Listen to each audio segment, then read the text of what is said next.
Hello everyone, मैं doctor Tanuja कुमारी आप सभी का स्वागत अपने यूट्यूब चैनल में करती हूँ। उम्मीद करती हूँ मैंने जो वीडियो अपलोड किया है करंट अफेयर्स से संबंधित वो आप सभी को पसंद आया होगा। मेरा यह प्रयास रहेगा कि मैं डेली करंट अफेयर्स से संबंधित एक वीडियो अपने यूट्यूब चैनल में अपलोड करूँ। उम्मीद करती हूँ कि मेरा यह जो वीडियो करंट अफेयर्स से संबंधित होगा वो आपको जो कंपटीशन की तैयारी आप कर रहे हैं उसमें मददगार साबित होंगे। अब मैं आप लोगों से एक एक करके करंट अफेयर्स से रिलेटेड जितने भी टॉपिक्स हैं आज के मेरे इस वीडियो में उसकी चर्चा मैं आप लोगों से करती हूँ। यदि हम बात करते हैं संयुक्त राष्ट्र सुरक्षा परिषद के विषय में तो इसकी स्थापना 24 अक्टूबर 1945 को हुई थी। इसका मुख्यालय न्यूयॉर्क में है। इस परिषद में 5 स्थायी और 10 अस्थायी सदस्य हैं। वर्तमान में संयुक्त राष्ट्र सुरक्षा परिषद का 1999 में पारित संकल्प चर्चा में है, जिस पर आधारित संयुक्त राष्ट्र सुरक्षा परिषद की 1266 समिति है। संयुक्त राष्ट्र के प्रमुख 6 अंगों में से संयुक्त राष्ट्र सुरक्षा परिषद है। प्रोफेसर सोनाली चितलकर, प्रेरणा मल्होत्रा तथा अधिवक्ता मोनिका अरोड़ा के द्वारा दिल्ली में हुए दंगों पर एक पुस्तक लिखी गई है। इस पुस्तक का नाम दिल्ली राइट्स 2020 है। इस पुस्तक में 23 फरवरी 2020 को जो दंगे हुए थे उसकी चर्चा इसमें की गई है। भारत की प्रमुख कोल कंपनी कोल इंडिया लिमिटेड 2023-24 में 500 परियोजनाओं पर 1.2 लाख करोड़ का निवेश करने का ऐलान इनके द्वारा किया गया है।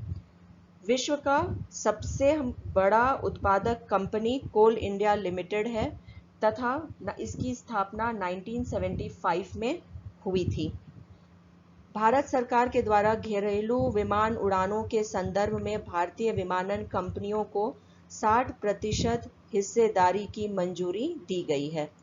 असम सरकार ने यह निर्णय लिया है कि काजीरंगा राष्ट्रीय उद्यान और टाइगर रिजर्व के वर्तमान क्षेत्र में 3000 हेक्टेयर क्षेत्र को और अधिक इसमें सम्मिलित किया जाएगा, जिससे अब पार्क का कुल क्षेत्रफल 914 वर्ग किलोमीटर हो जाएगा। काजीरंगा को राष्ट्रीय पार्क का दर्जा विश्व में प्राप्त है तथा विश्व के 2/3 जो राइनोसेरस हैं वो यहाँ पे मिलते हैं। भारत में मनरेगा के अंतर्गत जॉब कार्ड में उल्लेखनीय वृद्धि हुई है। 1 अप्रैल से 3 सितंबर के मध्य ये वृद्धि देखने को मिली है, जो कि विगत 7 वर्षों में सर्वाधिक है।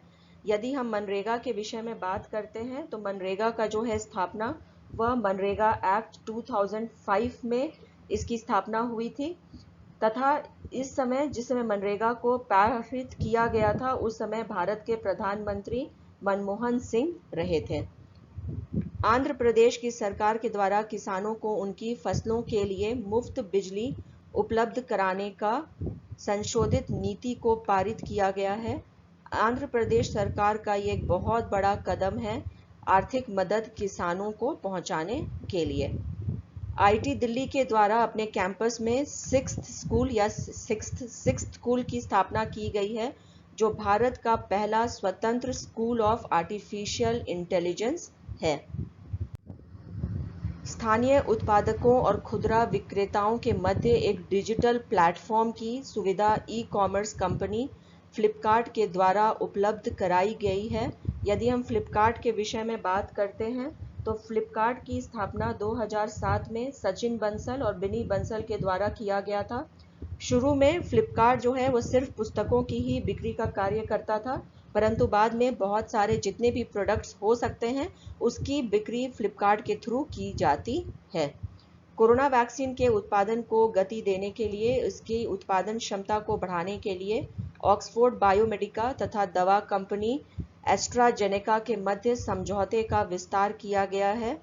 यह इसलिए किया गया है ताकि जो कोरोना वैक्सीन है उसके उत्पादन को गति प्रदान की जाए, क्योंकि हम देख रहे हैं कि लगातार जो कोरोना के मरीज हैं उनकी संख्या में वृद्धि भी हो रही है। वैश्विक सौर ऊर्जा रैंकिंग मैरीकॉम कैपिटल ने भारत की अडानी ग्रीन कंपनी को उत्पादन की क्षमता के लिए विश्व में शीर्ष स्थान प्रदान किया है। भारत के केंद्रीय रिजर्व पुलिस बल ने स्मार्टफोन के संदर्भ में एक नए दिशा निर्देश जारी किए हैं, जिसके अंतर्गत उच्च संवेदनशील वाले क्षेत्रों में स्मार्टफोन पर प्रतिबंध लगा दिया गया है। यह प्रतिबंध सुरक्षा की दृष्टिकोण से लगाया गया है। यदि हम केंद्रीय रिजर्व पुलिस बल के विषय में बात करते हैं तो इसकी स्थापना 27 जुलाई 1939 में क्राउन रिप्रेजेंटेशन पुलिस के नाम से हुई थी तथा जिसे बाद में हम केंद्रीय रिजर्व पुलिस बल के नाम से जानते हैं, या जिसे हम सीआरपीएफ भी कहते हैं, और इसका नामकरण जो है वो सीआरपीएफ के तौर पे 28 दिसंबर 1949 को हुई थी। अक्षय पात्र एक विश्व का सबसे बड़ा गैर लाभकारी संगठन है जो भारत के 12 राज्यों और 2 केंद्र शासित राज्यों में 18 लाख बच्चों को न सिर्फ प्रतिदिन पौष्टिक भोजन उपलब्ध कराएगी बल्कि इन बच्चों को शिक्षा को भी प्रदान करने का कार्य करेगी। तो ये अक्षय पात्र जो है वह एक एनजीओ है जो कि बच्चों को भोजन तथा उनको शिक्षा प्रदान करने का कार्य करे। चचाओ के नाम से पुकारे जाने वाले मणिपुरी काले चावल को भौगोलिक संकेत टैग दिया गया है। भारत एयर फाइबर भारत सरकार की डिजिटल इंडिया पहल के अंतर्गत बीएसएनएल द्वारा प्रारंभ करने की यह एक योजना है, जिसके अंतर्गत बीएसएनएल से 20 किलोमीटर के दायरे में वायरलेस कनेक्टिविटी उपलब्ध कराई जाएगी। इसका उद्घाटन महाराष्ट्र राज्य के अकोला में किया गया है। इसी के साथ मैं अपने इस आज के चर्चा को यहीं पे विराम देती हूँ। धन्यवाद।